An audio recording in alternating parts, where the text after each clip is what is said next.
Good afternoon, and welcome to the desk here at the Smite Pro League. Tom Badger, Ryan Bailey, European action coming at you today. Just now, well, I was on the horn. We got to see SK take on Rival. Kind of a predictable outcome, yeah. Rival on top. Yeah, I don't think that's any surprise. If you got that wrong in your season ticket voting, you haven't been watching FDOT's video. But for what it's worth, thank you for the shout out. I do think that SK did improve. They looked a lot better today on the field than they did in the past couple of weeks. They still picked Osiris support, so did they really? Well, Mouse are going to do some weird stuff. They always do weird stuff. That's who's up next. We're going to see them play NRG, and then after that, later on today, we'll say what up again to Rival in the Mouse doubleheader. This is a really big week for Mouse. I mean, anytime you got a doubleheader, it's going to be important for you to get at least one win, because taking 2 losses back-to-back can be really, really tough. But these are top-end opponents in NRG and Rival, and if Mouse can even come away with 1 set victory here today, it's going to be a real confidence booster going into the second half of this split. Listen, I've liked Mouse. Their strategies are sound. There just seems to be something missing. NRG. This team has come out of the offseason with a brand new support. They dropped Rapper, and Rapper has been a part of this team forever. My biggest question coming in was, can they do it with EmilZy? And right away, NRG answered yes. Looking fantastic. I don't even think they missed Rapper. NRG is going to be Mouse's opposition right now, and if there's something missing from Mouse, NRG are going to be able to exploit it. Without a doubt. NRG has looked phenomenal so far in this season, and a lot of it has been EmilZy's addition. He's looked very good in there. But honestly, I feel like NRG could be playing with anybody as long as Yammyn or Adapting are on this roster and they're playing at the level that they are playing at right now. This team would be a top team in either region against any competition, because I think that Yammyn and Adapting have looked that good so far here in Season 5. Yeah, I mean, you and I were talking off camera last night and saying no disrespect to EmilZy whatsoever. Anybody could play support here. This team has too much talent to really drop just because they swapped out Raffer. It's really all about adapting for me. I mean, Yammyn as well, as I mentioned, but Canada's just looked like he's back, man. Yeah. I mean, he looks like the dominant player that was the best, you know, at one point he was undoubtedly the best player to ever touch the game. That's the highest level that anyone has played at in Smite's history, was Adapting during that Season 2 run. And honestly, I feel like he's almost back to that level already. He has looked almost perfect so far in this season. Even the set they lose against Rival, Adapting like had no deaths in that set. Yeah. It was top of the player damage, you know, getting the kills and everything. He's looked great. Yeah, NRG and Adapting have just been pretty much incredible and impenetrable. They do find the loss, like you said, but they still look great during that loss. Coming up against Mouse today, things will be a little bit different. Mouse, like I said, have a couple of struggles, but I think they've got a great core. Listen, Mousesports has struggled to find some of the wins, but I've loved their gameplay up until this point. Dardez, BigManTingz, Cherryo, this team embraces what it is to have a team identity. They're gonna play the jank, and it's gonna succeed. The problem has been Jermain. Where is the hunter? If Jermain shows up, this team finds some wins, hopefully here in week 3. That's pretty much exactly how I'm feeling. Jermain has been absent, and Jermain is not a guy that's normally absent. So to see the rest of the team perform, if Jermain steps up, this Mouse roster is nasty. I don't know if I can agree with that from the scrim stories that I hear, that Jermain is usually absent, and that can play a factor, honestly. Practice is how you get ready for your SPL games, especially when you're playing weird stuff like Mousesports is. Your practice gets that much more important. If you're playing the same 3 gods in the same roles every week, regardless of what the enemy team is playing, can you get away with a little bit less practice? Theoretically, no, but I guess you can try to do it. But if you're picking Odin mid, Chalk mid, whatever the hell isn't a Guardian in support, basically what Mousesports runs, you need to make sure that you're getting as much practice as possible. And I'm not saying that that's the entire reason why we're seeing them struggle, or if, you know, I'm basically literally basing this off of the Twitter jokes that we see back and forth about Mousesports' scrim culture. But regardless of if that's true or not, this is a team that has to find wins sooner rather than later. They're sitting in 5th right now. Like I said, tough week for them here. But even one victory is such a big confidence booster for them. And watching the way that Mouse has played up until this point, it's very clear with Jermain, this is a very good team. They can absolutely perform. I always get excited for their picks and bans. Heading up against NRG here, bans I think should be a little bit standard. The picks probably not. Who knows, man? I will say this. I refuse to predict where any picks are going for Mousesports. I won't do it. I've decided I'm not doing it the rest of the split. I'm going to make him do it. You can't make me. I'm going to make him do it. You really can't. I'm going to make him do it. You can try. I'm going to make him do it. SK Gaming, not in this one. NRG, however, are. And they're going to ban out Giannis and the Circuit. Mouse are going to say no to the Soul. That's become one of my favorite bans. And the Daji. I think that they're more powerful. Raw power. I think there are better characters than Soul, like Thoth.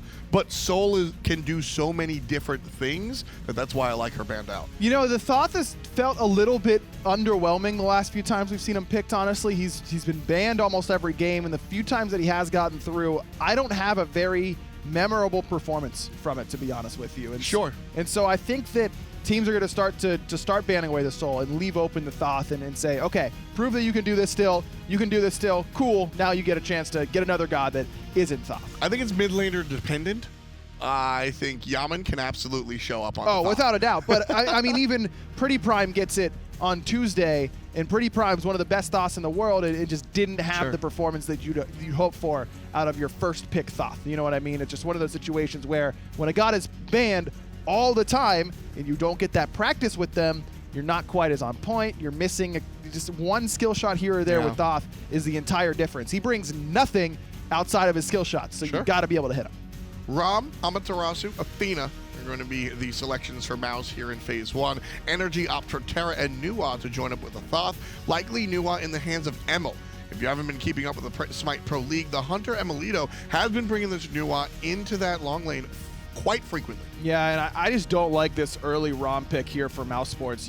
If you're on Mouse, you have to have seen their last few games. You have to know that Nuwa ADC is something that NRG has been playing and prioritizing pretty heavily as well. Rama is not a god that has been prioritized not only by NRG, but by anyone in the Pro League. Zapman playing it the other day for Trifecta is one of the first times we've seen it so far in the Season 5 SPL. Why are you first picking that? I know it's Jermain. I know it is. I think there's a chance that NRG bans it. That's why. But why not pick it? Why not pick it instead of the Athena in that third slot before the second ban phase? Even, you know, if you're able to get those gods, I get it, but I just think the prioritization is a little bit out of whack there for Mouse. I feel you on that. I definitely feel you on that. I think that NRG might have banned it in the Phase 2, but like you brought up, could have been a little bit later in the draft. But nonetheless, Ram leading the charge for Mouse. They hope, I think, that he will lead the charge in-game as well. Ra will be the mage of choice. Don't know where. But NRG are going to pick up a Ravana that's likely going to be for adapting. And again, it's one of those situations where you're damned if you do, damned if you don't. But NRG has been prioritizing Ravana for adapting all season long. Camazotz has not been a priority for him. He's played it, but it's been Ravana first every time he gets the opportunity, and you ban Nem Camazotz instead of the Ravana, which you know that has been specifically played with the Nuwa selection to give yourself some extra frontline and some extra protection. I'm just a little confused by Mouse's picks and bans, to be honest with you. I mean, there is all good jokes come from a place of truth, and looking at what these guys have been joking about, this looks like a lack of practice to me. Mouse coming out, however, with a little bit more traditional of a draft. I think everything is cut and dry, so I'm not going to ask you I where wouldn't the players. I mean, I think it's pretty basic. Mouse, NRG, game 1. Let's get to the game. Thank you, Tom. Thank you, Ryan. Finch and Tolly going to be here to bring you game 1 between NRG and Mouse. And I'm excited. Based on these drafts, I think it's going to be a good one. Absolutely. It seems that NRG got everything that they really wanted to. First picking Thoth for Yammyn. emilitoo still going for his Nuwa. Really great double magical selection. Adapting. Going to very likely get to play that Ravana pick as well. We know just how much he's been relying on that pick here throughout the game. But what about you, Mixer Chat? Are you sold that this one's going to be NRG, or Mouse with this Thanatos pick going to be able to pull this one back here, Tolly? Thanatos is very aggressive, so maybe if they can get off to a strong early game, that Mousesports has some life, and they do have the ROM in the late game to fall back on.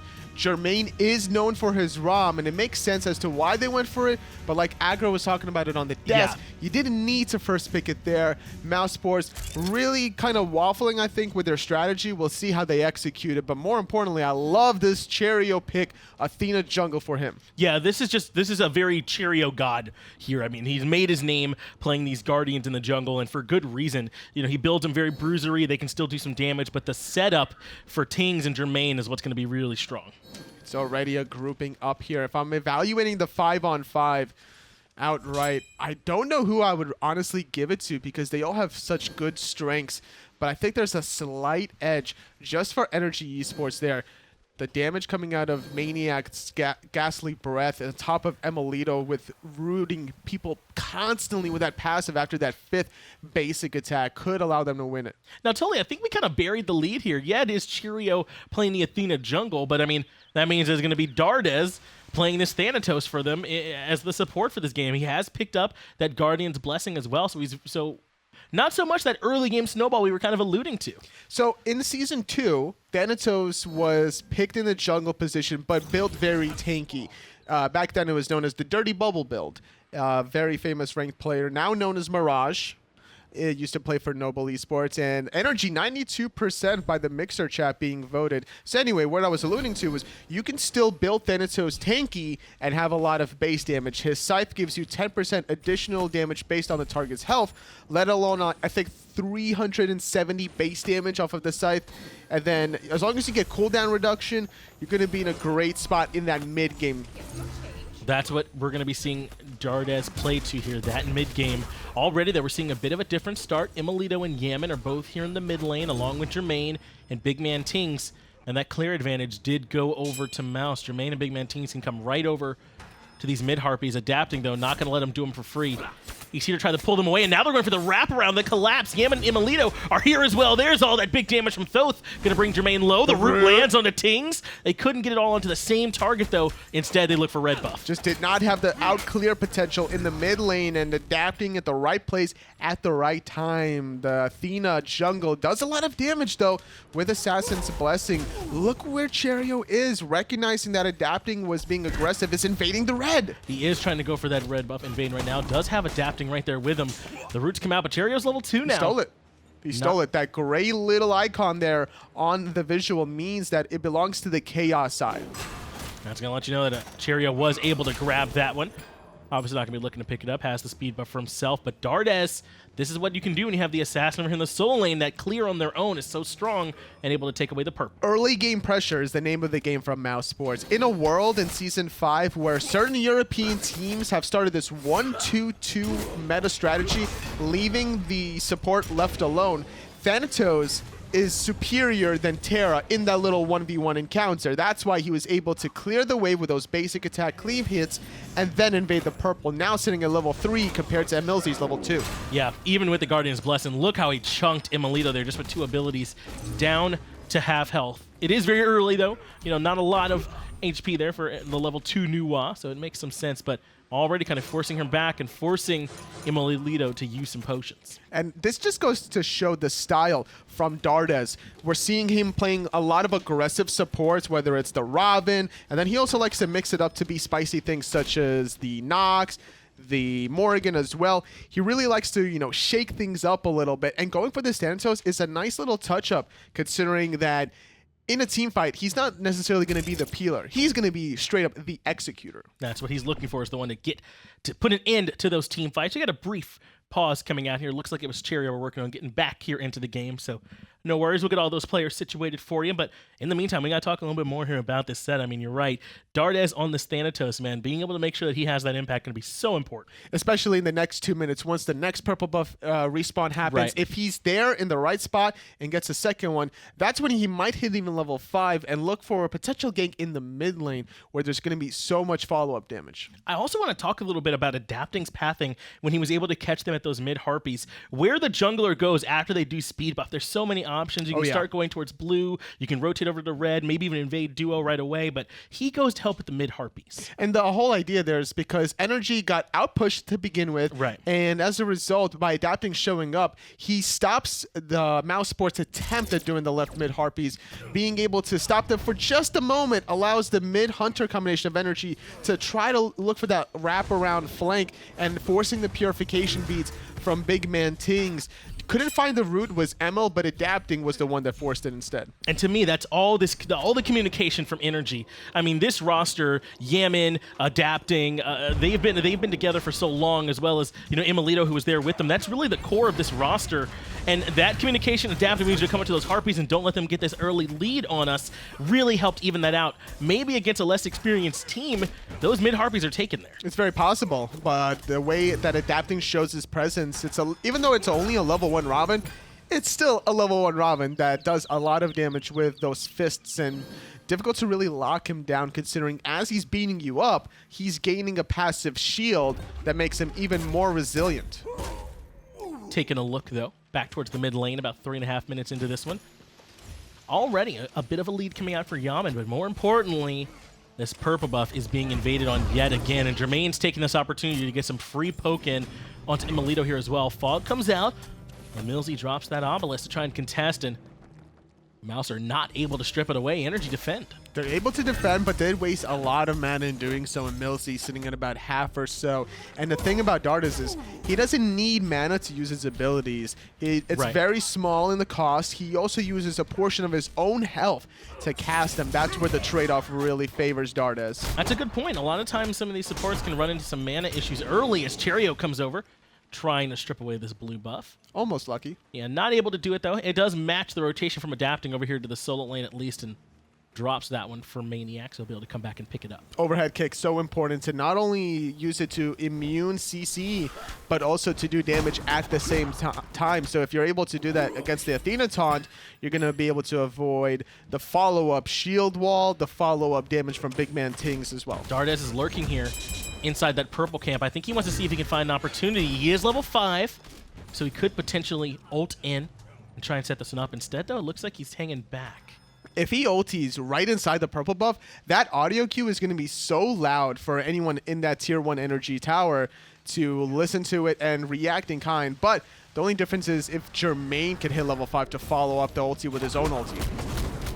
Stygian Torment was just used there by maniaKK. Got the dazzling offensive out of Nika as well, so both ultimates for our solo laners are going to be down, as there was a bit of a rotation coming over for adapting. They had their eye on Nika.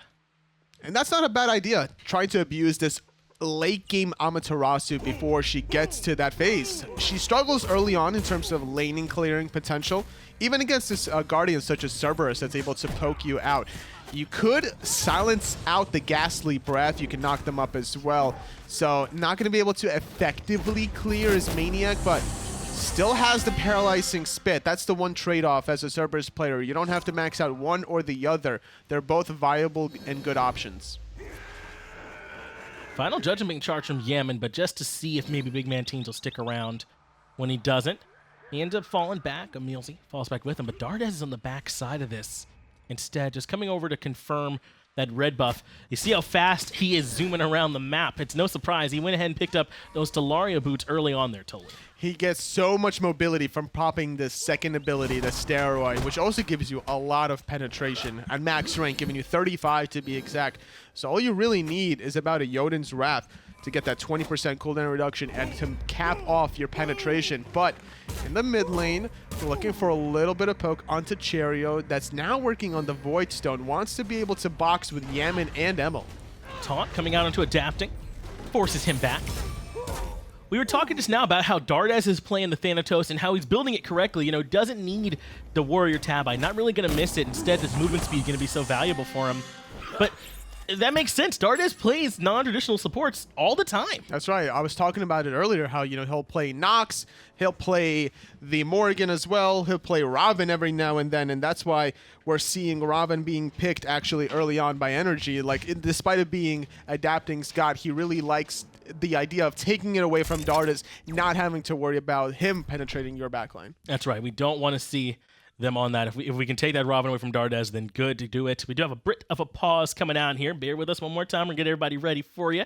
But you're right. Dardez, he plays these non-traditional supports. He has played the Nox, and he plays them so well. He doesn't build the same way that you build a Nox anywhere else, and he plays it like a support. He gets those controlling aspects out of him. And Mousesports lives and dies by that tradition. They have such an aggressive style that they win games in flying colors, or they'll just crash and burn in others. And unfortunately for them in Season 5, it's been all downhill for them thus far. It's high risk, high reward for these Mousesport boys, and I think they're comfortable riding that fine line. Except for the first week when they did beat out SK Gaming there. Finding a victory there was a good step in the right direction, but then once they're up against more of these higher caliber echelon type of players and teams, they definitely showed their weak spots. And that's the thing. I mean, now the SPL is so competitive in both regions, but it really feels so close in EU. I mean, Obey is 4th right now, I think, in the standings. Obey. I know. And it just feels like, I mean, who's the team, you know, that you try and line up and find wins against? It's so close between Dig, between Rival, between NRG, Obey, and Mouse. And SK, they're all so strong. It's not that SK is a bad team that they're down at the bottom of that roster. It's just stacked right now. It definitely is. Nika going to trade out his ultimate with maniaKK yet again. Both of them avoiding most of the damage. Cherryo going to Defender of Olympus on in. maniaKK could be in trouble, but no follow-up from Cherryo. No, Cherryo looks like not going to be able to follow up, adapting, and maniaKK kind of standing back, not trying to take advantage, it looks like here. So, good guys from NRG Esports. The thing about Cherryo is he's also from Egypt, so he could be having a little bit of latency issues from that side of the map here. As Cherryo is trying to fix itself. Good guys, NRG, not going to take advantage of the situation. This is going to keep him in combat, though, a little bit longer. Yep. So that could delay potential pause coming out. There it is now, Mouse. It looks like they do still have some pause time available. They're going to help make sure they can get Cherryo back into it. But you're exactly right. I mean, that's why we see Cherryo be so strong when he does end up coming in on like these land performances, right? It's like he turns Super Saiyan almost, like, oh, this is what everyone else was seeing? Okay, I can play even better, it feels like. Let me take off my weighted clothing that I've been training with for all this time. Definitely make that comparison very easily. But yeah, he's known as the Landable, playing Naja, playing Hunbats to high caliber at land. Very fearful of his 2 assassins. Usually gets banned away from him in the land stages. Yeah, you just don't want to see that. So that's just a little bit of backstory on why we might be seeing Cherryo having a little bit of trouble getting into this one. But I imagine we're working on getting back in, so no problems there. But I like it what we're seeing from NRG. What's your opinions on that one? They're letting Cherryo back up there. It looks good like. Guy energy, honestly. Or they're just like, yeah, we're gonna win this anyway. Let's just like let it go through.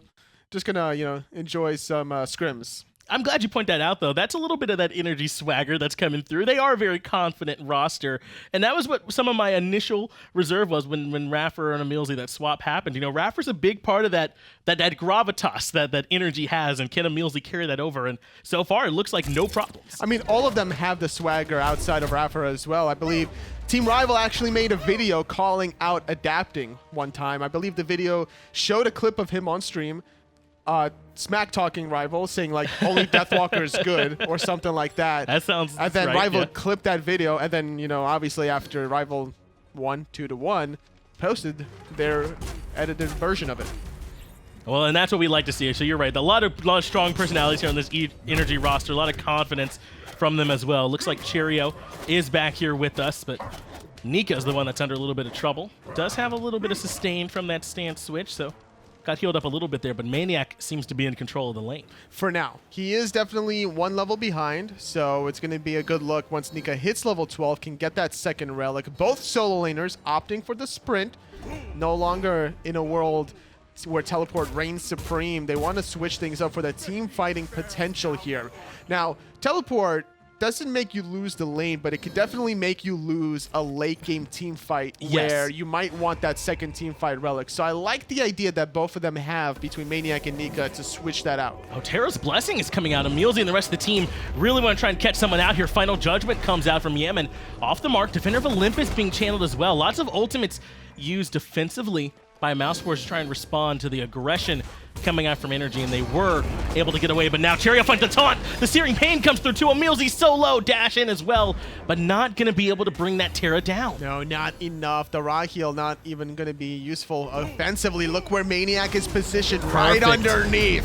Stygian Torment takes him up and brings him right back down. No need to reposition. He was already in the damage. Yammyn finds first blood for NRG despite the commitment from the rest of Mouse Esports onto EmilZy. Now the dazzling offensive is coming down. Nika's here to try and turn this one around, and he does find EmilZy. Stunning out too as well. EmilZy gets taken out. Dardez is going to heal up from his death scythe. A good first blood.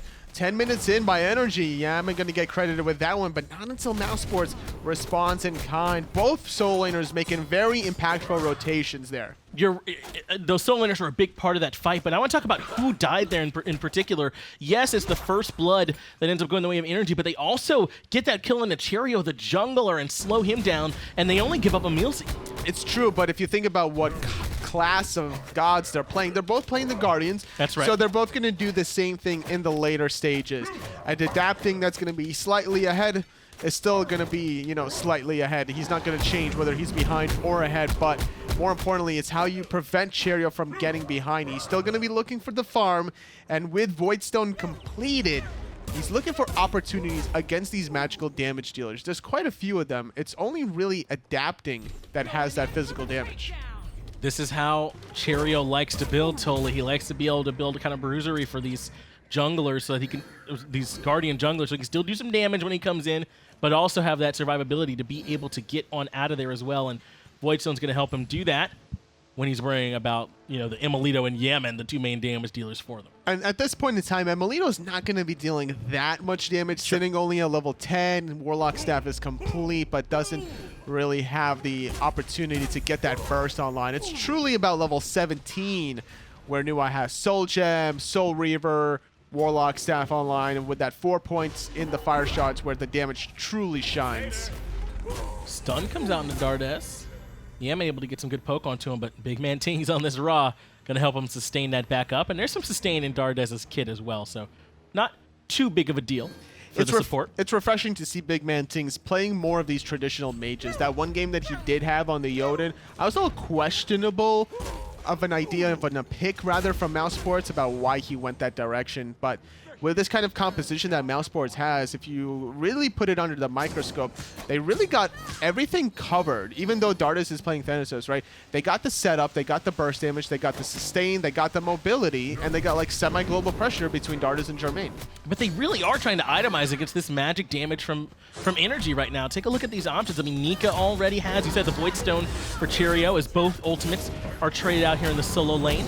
And even the Unkill, it looks like, coming out from Dardez on this support Thanatos. So they're really trying to shut down some of this magic damage from NRG. Even Runic Shield on Nika, which reduces magical power by 50 as long as you're close to them. Yeah. That's going to be a great opportunity to shut down even more burst damage, because you're getting the magical protections for yourself, and now you're weakening the damage from, let's say, even emilitoo's fire shards as long as you're within range. And I like this itemizing into it early. For the most part, they're only worried about adapting in terms of physical damage. I mean, really. So it's made so much more efficient to build this magic defense. Now, it does mean that it makes you a little bit stronger against, like, I guess the map itself. You know, that does a lot of physical damage, like in terms of those towers. But when the team fights are happening, they'll do better.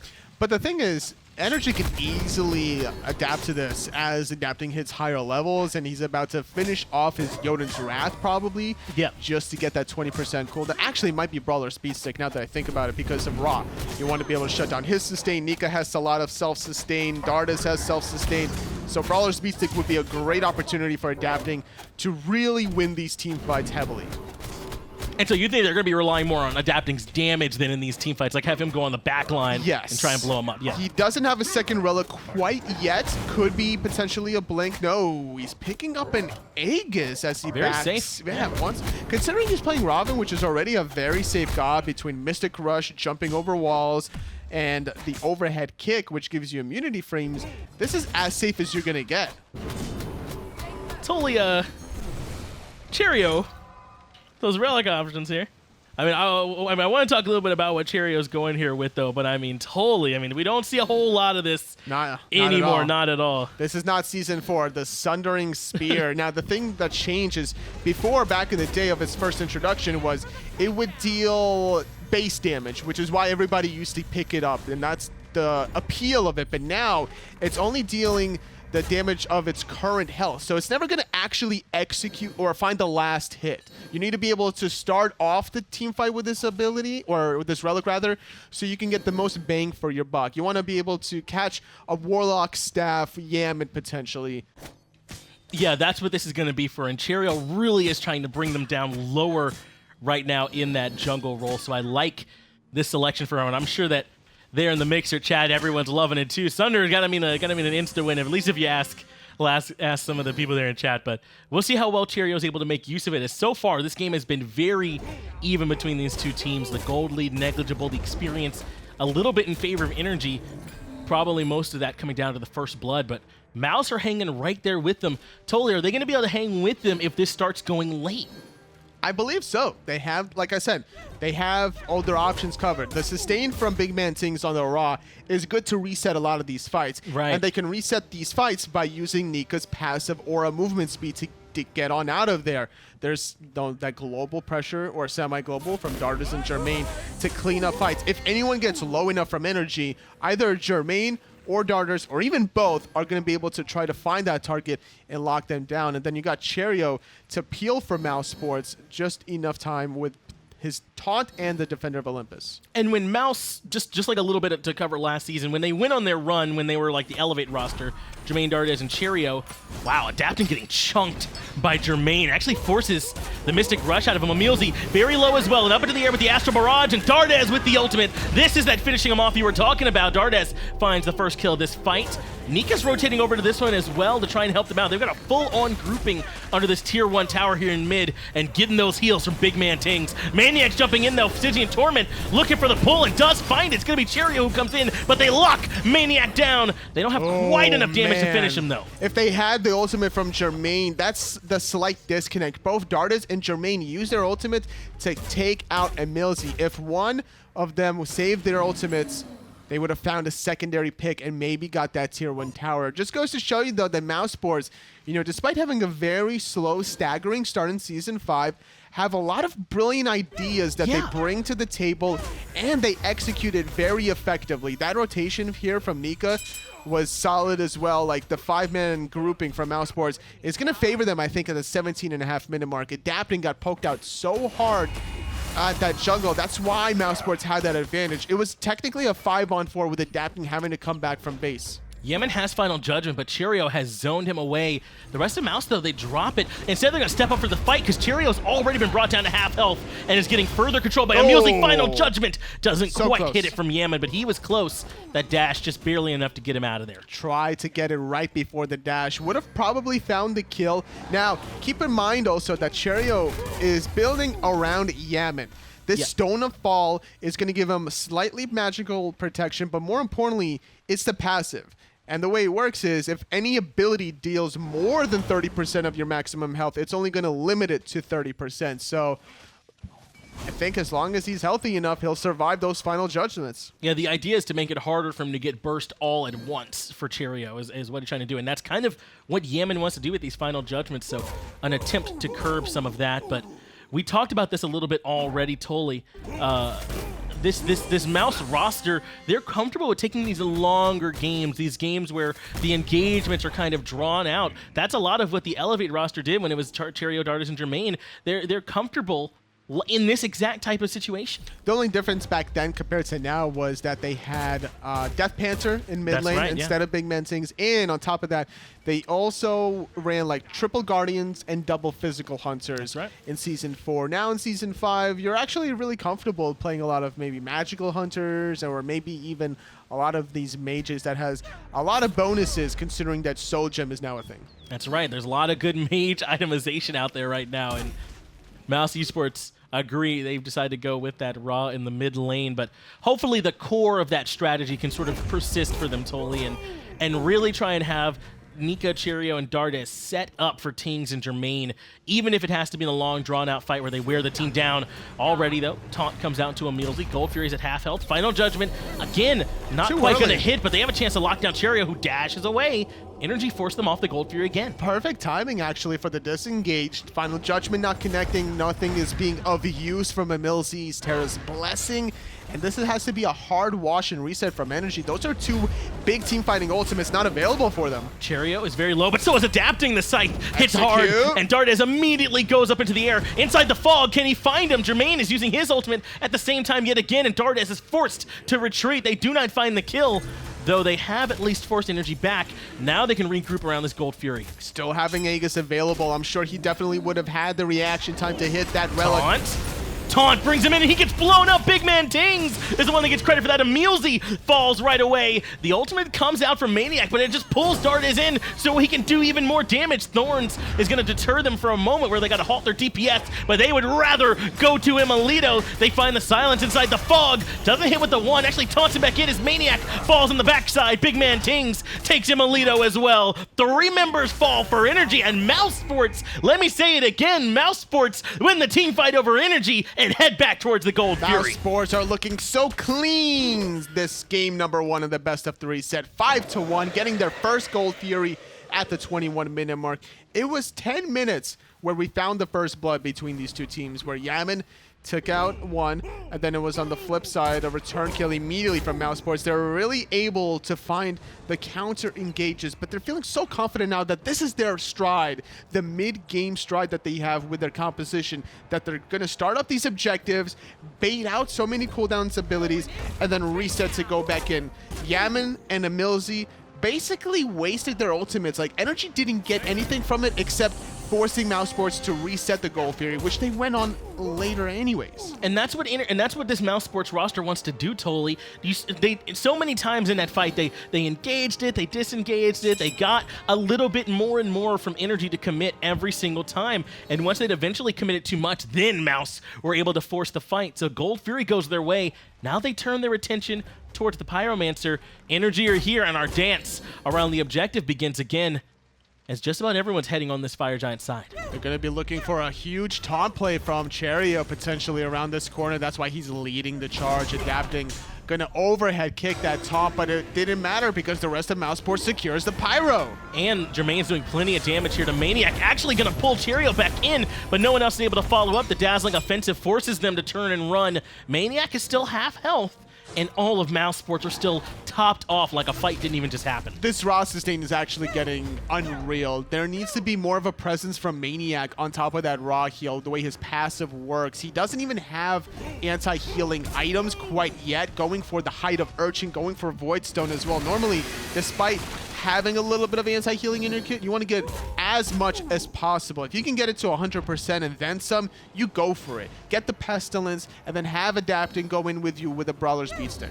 Yeah, that's exactly right. Even though there is some anti-heal on some of the other gods here, not yet in maniaKK's build, as you're saying, they're totally. So right now, that raw sustain's still going to be strong for them. The thing is, I don't even know how much it'll help. It feels like a lot of it is out of combat healing that BigManTingz is doing. When they back up, they come back over to the heal, then they re-engage. It's so much more than emilZy's Terra, and Terra definitely provides a little bit between the Terra's Blessing, proccing after activating that 4th stone, and then obviously the Monolith, but being able to break the Monolith with a couple of basic attack really hinders the true healing coming out of emilZy's Terra, who has a decent build to survive in these team fights, but not one that's just going to accelerate energy beyond Mousesports.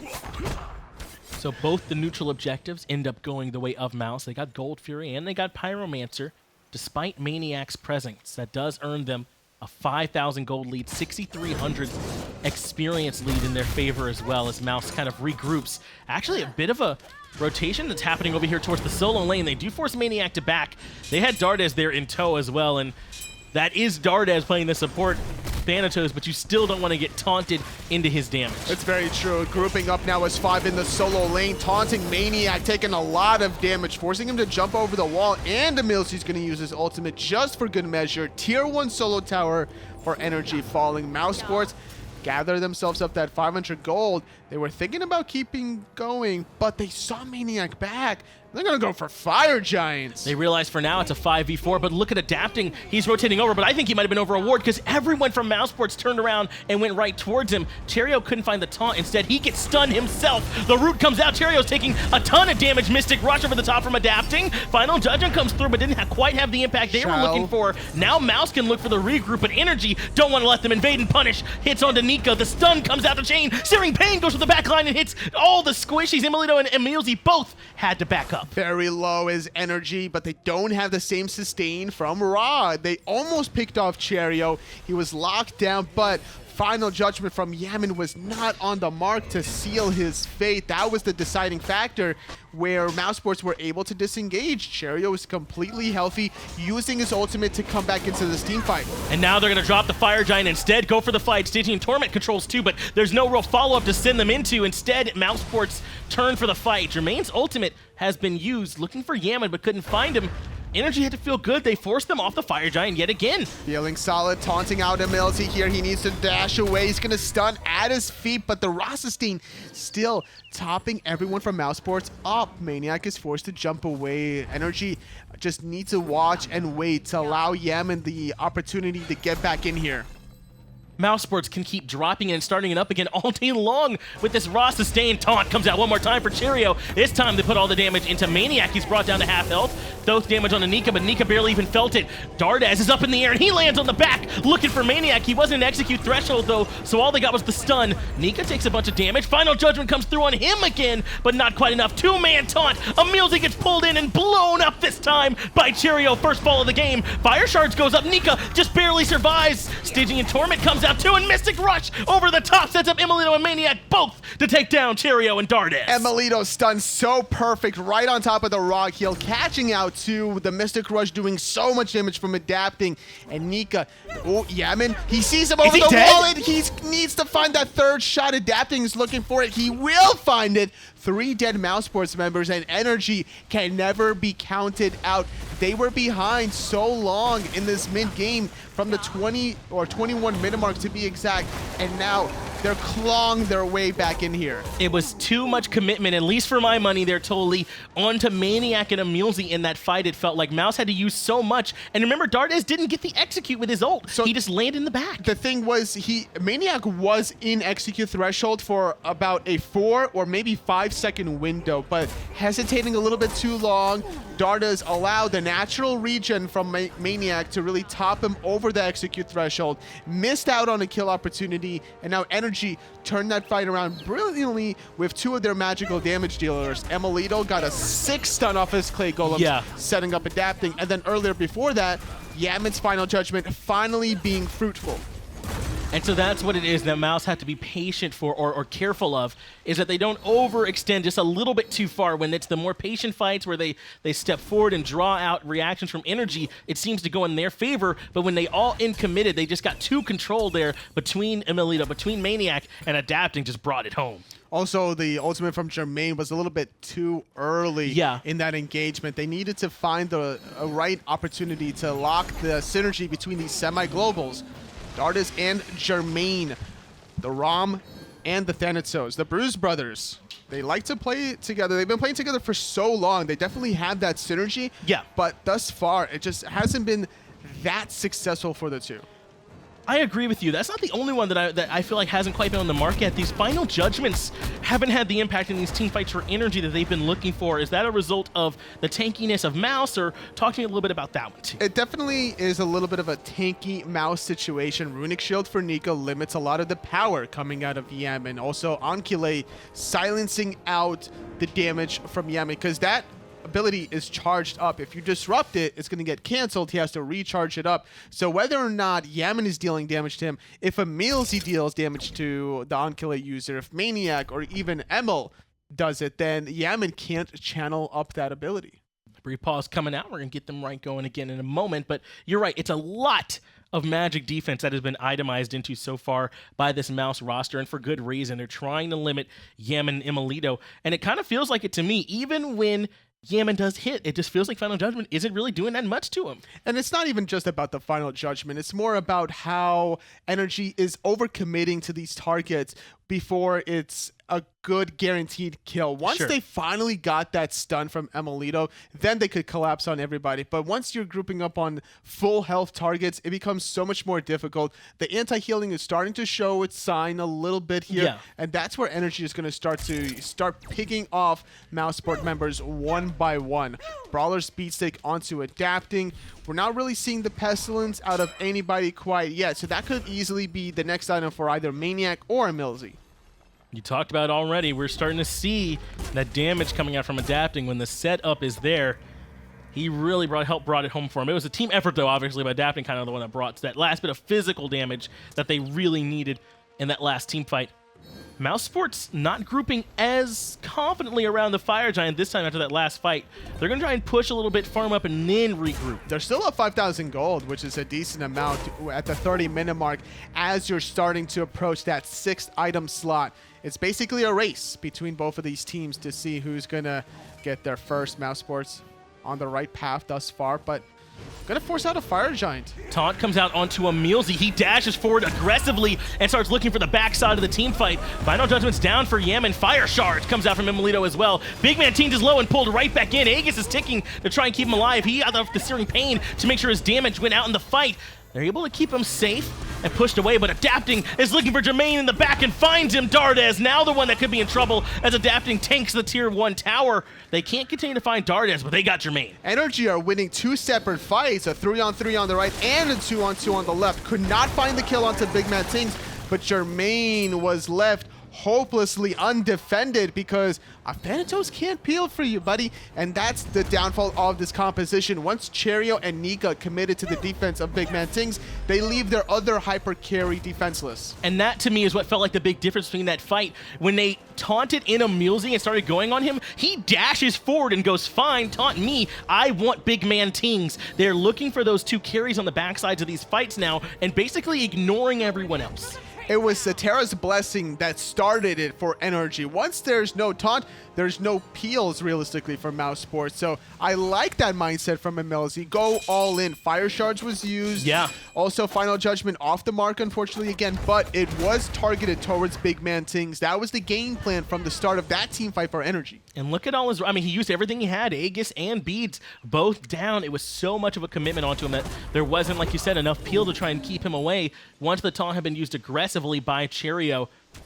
Still, though, no Fire Giant for NRG. They did get a couple picks there, but all that does is even things back up. The tier 1 tower falls in mid lane as well, but these teams move back to this little stalemate around the Fire Giant to see who is the one that can win the fight by a big enough margin to look for more after. And Mousesports are basically forcing this in a 5-on-5 situation. Like, NRG are all around the Fire Giant. It's not like they're having a small window where, okay, somebody's split pushing one side of the map, oh, let's do Fire Giant, let's force a fight around it. But no, NRG came prepared, and Mousesports are caught slipping. Every single time they engage, they counter-engage is proving to be more effective. Yeah, NRG know exactly who their targets are, and they've been able to find them in these last few fights totally. Mouse, again, going to turn their attention towards the Fire Giant. Everyone from NRG's here. Adapting is lurking over the wall, focused on the backside too, so they have plenty of counter-engage potential. Nika held it for a moment, but they drop it, and they're going to turn their attention towards the fight instead. Afraid of who was going to be inside that fog. Cherryo off the mark with the taunt, but it's all a bait. I don't think they were going to commit, even if he did hit it. Mousesports disengaging, waiting for the taunt to come back off of cooldown as NRG push on forward. They're not going to force the Fire Giant. That would be a real sticky situation for them, but instead might bait them out around this Pyromancer. Taunt comes out into emilZy again from Cherryo. Weren't able to find any follow-up on that one. All the relics about to come back up, though, for just about everyone here. In a few more seconds for Yammyn, and then a few more for BigManTingz Jermain as well in their Aegis. I love what emilitoo was doing there prior to that engagement. He was hitting the Pyromancer with his basic attacks, just charging his passive. Those are the little things you could do in your own competitive games just to give you that slight edge. Whenever you're, let's say, a Ravana, you want to build your shield passive stacks before going into a team fight. If you're Cupid, you want to get those passive stacks to make sure that your Heart Bomb is going to stun on the next hit. Things like that go a long way if you find the way to min-max your abilities and also just your itemization choices. That's right. Those are easy ways to try and improve your own gameplay. Taking a look here at BigManTingz, though, it looks like he really is trying to blow them up if he can hit that Searing Pain, the Soul Reaver, Obsidian Shard, and the Ethereal Staff, all rocking for the Raw mid. It's going to do a lot of damage with that one Searing Pain that has such a short cooldown at max rank. I think it's 50 seconds without any sort of cooldown reduction. Chronos Pennant is available. And no other cooldown reductions. Pyromancer secured by Mousesports. NRG don't care. They don't really care about that. As long as Mousesports do not secure Fire Giant, they're totally fine with giving up every Gold Fury and Pyromancer from here on out. And I like what emilitoo's doing. He's constantly sending these fogs in as emilZy gets taunted. That does mean now that maniaK's going to go a little bit further forward. He actually got some Fire Giant aggro, so he took a bit more poke than he wanted to at about half health or so. Yammyn has a chance to put some damage into Nika, but he is going to have to start backing up, trying to rely a little bit on this Terra sustain as Mousesports are ready to re-engage. Rahiel topping everybody up here. Everyone's healthy on both sides. maniaK's still sitting at about 80, 90% health, about 80 to 70 actually. Needs to be mindful. That's why he's peeling himself back. He wants to stay in the back line, making sure that once Cherryo goes in, he's going to be able to react. Taunt onto emilZy one more time. Not going to hard commit onto that one. They're trying to see if they can get some free damage off, and if not, they're not going to overcommit here totally. So these are just two pawns in a game here. Cherryo is trying to put himself as the sacrificial lamb, as is emilZy, but they're more powerful than that in all actuality. They're able to really make a lot of crowd control efforts in their team stride. As Cherryo backs, he doesn't have to worry much, obviously, because he does have that Defender of Olympus. And keep in mind, we mentioned it earlier, that Sundering Spear not really showing its stuff here. They haven't found that executable target. That's the plan here, just to all-in somebody. And keep in mind also, this upgraded one also increases their damage taken by 20% for 5 seconds. So once he uses that onto a backline, preferably Emil probably before the Fire Shards comes out, he's going to be taking so much damage from Jermain snipes, which will set up that execute from Dardez. You talked about it already, but emilZy making such a strong front line for NRG right now. Jermain he has so much damage. He would love him to just get a couple uncontested shots off on Yammyn or emilitoo right now, but there's just no room to get in but beyond maniaKK and emilZy right now for this NRG roster. Even afraid of all the damage from NRG is Jermain. Look at that defensive item. Bulwark of Hope. Yeah. Wanting to make sure that he's not going to die immediately to the Final Judgment and the Fire Shards. And we talked about this too, but emilitoo's been throwing that fog over and making it so that they have to give it some respect. Evade and punish his Cherryo. He's down to half health, gets blown up immediately. emilZy stuns him out too. Stygian Torment gonna bring him right back in. Taunts, but nowhere to go. Adapting gets the last hit already. It's a 5-on-4 in Mousesports' favor. Adapting once more. Mystic Rush comes out, chasing down BigManTingz. Dardez is up in the air, but who can he possibly land on? No one. He just goes back to his team. NRG played the waiting game, and they're now winning it all out. 5-on-4 for 45 seconds before Cherryo comes back. If they don't secure it now, though, Cherryo still has that Defender of Olympus. That's the power of NRG's composition, that magical power CC combination. But maniaKK goes in, he's zoning because the rest of his team is on the Fire Giant. maniaKK is zoning, but might have done a little bit more than that. Jermain finally able to find someone to put those auto attacks into, finds the kill. He's using the ultra to try and contest, but they're actually fully going to leash the objective. Mousesports now have it 4 for 4. Cherryo fell, and maniaKK fell for NRG. NRG just blundered really hard. This is the downfall of not having a physical or magical hunter to be able to really burst these objectives. You're relying on your abilities, which have these very long cooldowns, as opposed to basic attacks for hunters that are attacking between the 2 to 2.5 attacks per second at this stage of the game. That sustained damage from the Hunters would certainly be coming in handy here. Mousesports. 1.84 for Rama with that steroid, sitting very close to 2.5. Yeah, I'd imagine that he's right at the sweet spot with that 1.8, so yeah, that's actually going to be good for him. Jermain and Nika have the Fire Giant started up, and actually, NRG had to fall back pretty significantly. If they full commit onto this, they can get it. I don't think they know that NRG had backed up this hard for them to put a little bit more into this already. But NRG aren't going to come contest it. Instead, they're going to try and just look for the defense. Mousesports, after what feels like a 20-minute almost fight over this Fire Giant, claim the first one. So Rival NRG are just now coming off of a victory over Team Dignitas. Before that, they only lost to Rival, 1-2. And now they're in a position to lose the first game to Mousesports with this Fire Giant objective. 9,000 gold lead doesn't even matter. What's more important here is the 25% extra structure damage that Mousesports has. Yeah, now this Mousesports roster is ready to try and come in and give their own siege a try. And we haven't even had a chance to talk about these siege attempts from Mousesports. If there's any relevance to the way that Fire Giant fight went off, though, they're going to be relying on Cherryo's initiation, and NRG have already shown an ability to blow him up. It's definitely important for him to try to survive. That's why he's gone for the Spirit's Robe. He's now selling an item. I'm curious about what he's going to pick up. Bulwark of Hope, realizing between Yammyn stun, EmilZy stun, and Emil's stun, like that's such a long duration of CCs that he's going to need that damage reduction from Spirit's Robe and that extra health shield from Bulwark. I know you're just naming some of the damage dealers, but I mean, you know, also get pulled in by maniaKK, Yes. also get stunned by maniaKK, It's also insane. get rooted by adapting. Cherryo was stunned for like 7 seconds in that fight, or controlled rather. But the thing is, if Cherryo's going to get hit that hard by all of NRG, the rest of Mousesports needs to be there to not bail him out necessarily, because he's probably dead by that point, but at least fire shots back at NRG Right. and punish them. They should be able to capitalize because abilities are down. I mean, I get exactly where you're coming from in Mouse. They did find one return kill. It took an overcommit from a maniaKK on the defense, though, to make it happen as they group for the first siege on the Phoenix. Trying to find the first Firebird of the game. Mousesports using that raw sustain and the Fire Giant sustain to be able to push into this threshold. Not going to Totally. split the map yet, though. There's a lot of waves that need to be pushed in middle if they want to do that first. This is my question. Is the Cherryo initiation the best strat for Mousesport? I don't know. I mean, I feel like they really need that taunt during the fight, but they use it on EmilZy He to has start Blink. Cherryo has Blink. He could look for it here, but he got hit by the Phoenix. Therefore, he's in combat.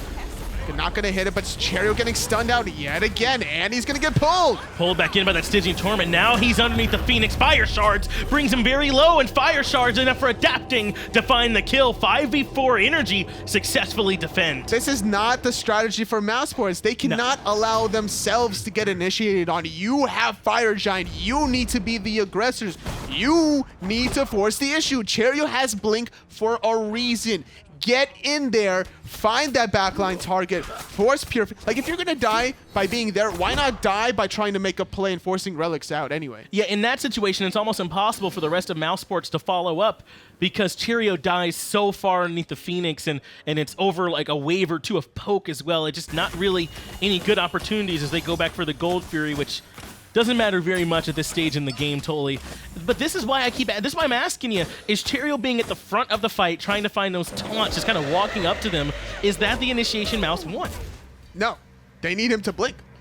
Plain and simple. They need him to blink and then dash away from all of the return fire that's about to occur on him. And by blinking into the backline, you're creating such a distraction and havoc that all of NRG need to focus on what's good for them individually, as opposed to when it's more meticulous and calculated. NRG are such a seasoned and veteran team together collectively that they know how to take these little long drawn-out engagements, separate their CC so they're not overlapping, really min-maxing all their damage output, even onto one single target.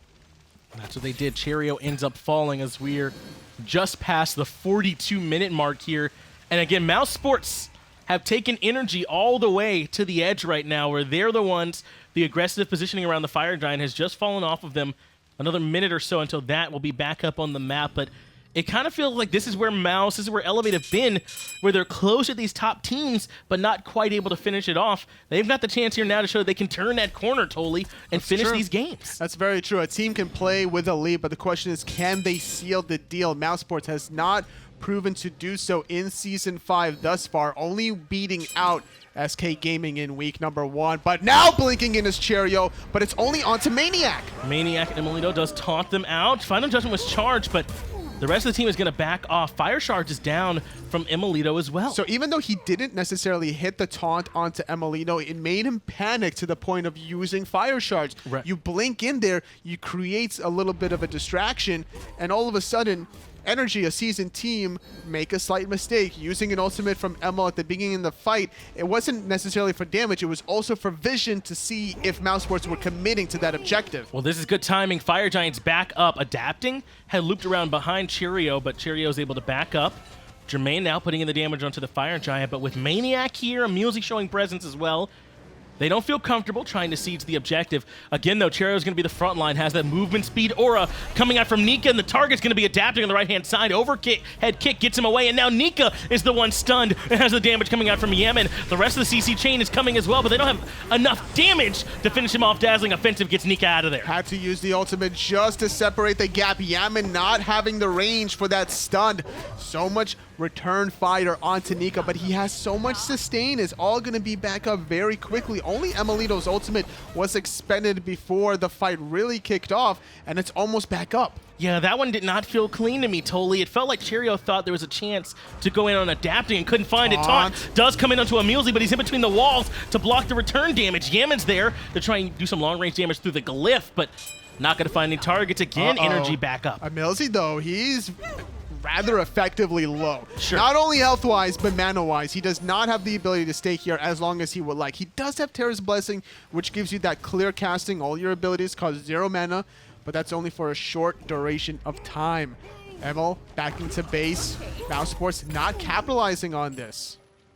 It's just so close between these two teams right now, totally. Neither one of them could find a clean enough edge to start pushing any further. Mousesports did get that Fire Giant. They were able to clear all the towers off, but when they got to the Phoenix, they weren't able to try and actually break into the Phoenix and do any damage onto it. It was Cherryo coming in a little bit too far and just not able to get the initiation they were looking for. Still looking for anything here. It's a game. It's like a tango dance, if you will. It's like where one person takes charge and then another person takes their turn. And it's going to take one big team fight to blow this wide open. And even with Fire Giant, still need to be super careful because we saw Mousesports with it on the left side. Phoenix, they were not successful in sieging it out. Need to figure out better angles. And this is the point in time here, Finch, at the 45-minute mark where you're getting those 3k potions. Dardez picking up the defensive potion, providing himself those 50 protections on both physical and magical, as if he didn't have enough protections. It's kind of all he's built so far. He does have that one Brawler's Beat Stick to add a little damage, but I'm sure he's more relying on that anti-heal aspect of it, really. So we'll see how big of an impact it'll be for Dardez. He's holding it patiently until the fight starts. But Cherryo already gets chunked to start the fight, brought down to half health. Gonna need to rely on the sustain, but I don't think NRG want to give them that chance. emilZy's going in aggressive, and he does dash in. maniaKK on the right-hand side turns toward Nika, controls him with a Stygian Torment, and brings him right back in. Dardez is up in the air, but can't find a target. Instead, both teams regroup. NRG cannot find the kills despite finding the great setups. Yammyn is dashing backwards safely so he can charge up the stun, then goes back in a little forward using the about 3, 4, 5 second window of the stun, drops the wall for the duration, and he's able to really extend it to catch Mousesports slipping. Mousesports now trying to control the warding around the Fire Giant. They've also got Jermain trying to put in some damage. Yammyn has the stun held and ready, but no one around. Mousesports again go for that disengage, and neither one of these teams feel comfortable starting it up yet. They're spreading like mouses every single time that Yammyn dashes in. It's just too difficult for either team to really find the kill here. And it's all about how you flank, because currently Mousesports are playing like a death ball composition. They're all grouped up collectively, and they're moving forward together and backing off together. Whereas NRG are more contempt about also looking for those right angles to slip and slide around corners because of adapting's ability to avoid damage. Overhead kick, Mad Guy's Cloak, 2 defensive relics. He's going to look for the flank every time. Look at this, though. emilitoo has been pulled back to the Phoenix on Duo side. There's a pretty big wave over there that he had to go clear. Those minion waves can kind of stack up and start to give one wave a bit of an advantage over the other and can pressure structure, so Emil had to go clear that. Pyromancer, though, is the only thing really being started up, and they don't even full-on commit. Taunt comes down, maniaKK responds with the ghastly breath, and adapting continues to lurk over the wall. Just looking for those Mad Guy's Cloak procs is Cherryo. Wants to peel it away from maniaKK and maybe go for round 2. Yammyn charging it. emilZy ringing the bell, and NRG's on the chase. It's adapting. They went into the backside on BigManTingz and was able to find him for a ton of damage. Evade and punish. Hits from Yammyn as well. BigManTingz is the first person to fall in this fight so far. Dardez not able to find anything with the ultimate except for an escape route, but Jermain now is the one that's in trouble. Aegis keeps him alive, but only for a second. He does get up into the air, but he's going to be falling back down into a world of hurt here, totally. And emilitoo's the one that ends up finding it. The two most important targets, perhaps in the game, fell just now for Mousesports, and NRG can come back to the fire giant. Mousesports hesitated too long. They saw emilitoo on the left side of the mini-map defending his Phoenix. And what do? They go immediately for the Pyromancer. And they don't even hard go for that, totally. Yeah, they're like taking damage, unnecessary damage from Yammyn. Force a fight. You have 5-on-4. Like, yeah, there's fire shards that Emil can contribute to, but you're not having to worry about the fog, the clay golem stun. Mousesports are just waffling really hard towards this end game. They got such a great lead between that 20 to 28 minute mark window. After that, they didn't know what to do. That's what it's felt like to me. It's felt like the calls have been clear from NRG, and maybe not so much from Mousesports. Two-man taunt comes out from Cherryo, and does force the beads out from Yammyn, but they're going to turn their attention towards this Phoenix. Without BigManTingz and Jermain, I mean, they can't even start a fight. They don't have their damage. No, playing very safe here is NRG, respecting that BigManTingz is coming back up. Not going to go for the end here. Jermain is coming up in 12 seconds as well. NRG want to be able to strip away every tower, making the Titan more and more vulnerable to get the guaranteed win. I think that they're right to play this safe here. If the other team is struggling to find a target to initiate on, then overcommitting into a fight is the one chance that their team might have to look good in a team fight. You maybe, you know, don't overcommit onto a Titan. They back up, make sure the fight's going to be exactly the way that they want it, and they want to get these towers. They're going to definitely secure themselves a lot of towers with Fire Giant still around their waist for another 2.5 minutes. Yammyn is the key or the downfall of NRG's composition. If Yammyn can hit the stun, they win. If they don't, they wait for the next one. If he dies, then they're done. They got to back up. That's basically what it's coming down to for NRG. They're succeeding thus far because he hasn't died all game, sitting at 2-0-6.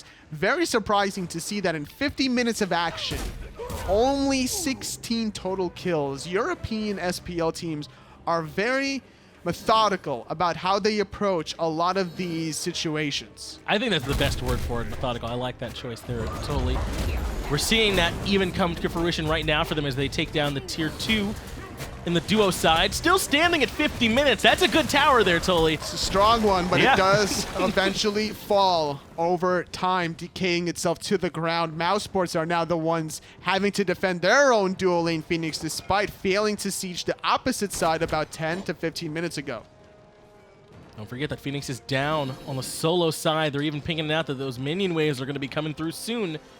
And Mousesports will have to contend with that as well, totally. That's what NRG are waiting for. They want that fire minion wave to just inch itself slightly closer to the Titan room where NRG need to evaluate, okay, if Mousesports goes for the defense on the right, we're going to heavy commit on the left. This is it. Cherryo trying to charge up that dash. Can't find a way to dash in just yet.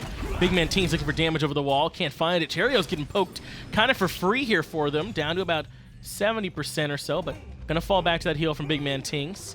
Now it's happening though. Now the mini waves are going into the Titan room, and now NRG are ready to go in and fight. maniaKK is the one that jumps in. He's looking for the backside. The dazzling offensive comes out from Nika to keep emilitoo and Yammyn away from the rest of the fight. Fire shards ends up hitting anyway though, and Yammyn is able to finish Nika off. Final judgment goes through. Doesn't quite find them, but they didn't even need it. Phoenix on the left-hand side falls as well. Adapting, takes down Dardez. They don't have Nika. They don't have Dardez either. Cherryo, BigManTingz, and Jermain needed to make the defense of their lifetimes up against the 5 members strong of NRG. 3-on-5 Mousesports. They looked so good about 15 minutes ago, but can't seal the deal. But Yeah. NRG certainly can. NRG can, and they will. Titan is down to below 10% health. It's down entirely. NRG are able to take game 1 over Mousesports. A 52-minute slugfest goes the way of the 2-time world champs. A true barn burner between these two teams, and I did not expect this kind of performance, actually. A really refreshing performance from Mousesports, that they were even in position to win that game, showing us that they do have a fighting chance in the SPL, even with the best of the best. Yeah, and that early to mid game, I mean, it looked so strong for them. You're right, especially around that 20 to 28 minute mark when they were really able to play around Cherryo, when they were able to get those taunts off and followed up with big damage. That was when they were looking good. I think another downfall of their comp is that they didn't have any long-range CC to pop all those Mad Guy's cloak. Sure. Without that kind of disruption, it was up to Cherryo to be the one, and he needs to initiate with his taunt. If he blinked in the left side Phoenix, I think Mousesports just wins. We want to know, though, who is going to be the MVP of the game. Mixer chat, please give us your opinion. Tolly and I are waiting with bated breath. I believe. Is that correct, Tolly? You're waiting with bated breath? Yeah. Yeah. Hurry up, Mixer chat. What are you doing? Tolly needs you. All right, we're going to go ahead and get over to the desk so we can get Tolly out of this bit. Thank you so much. Des, please analyze that game for us.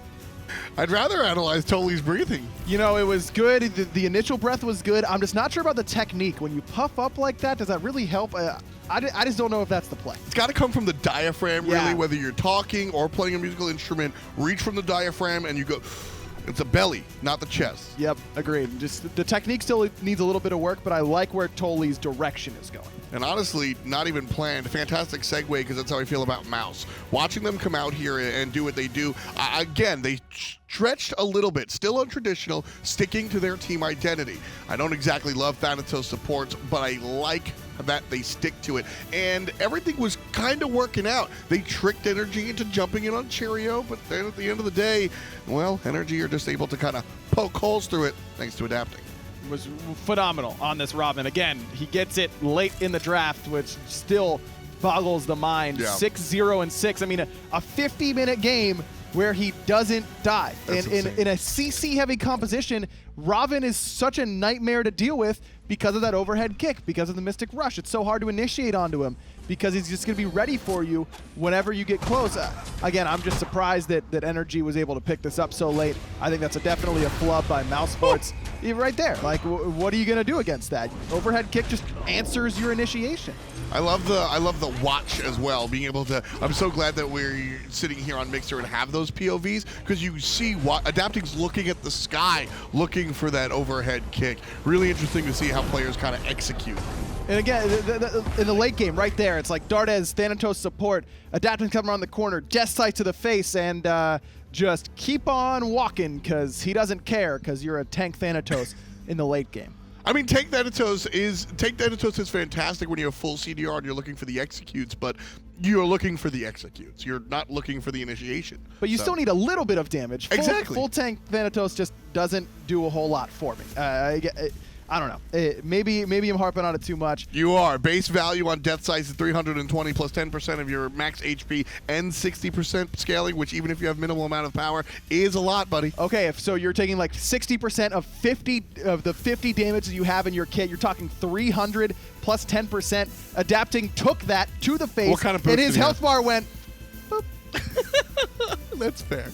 That's fair. As a support, you are setting up for your team, but Mouse unable to find the victory off of what little support was actually there. Now,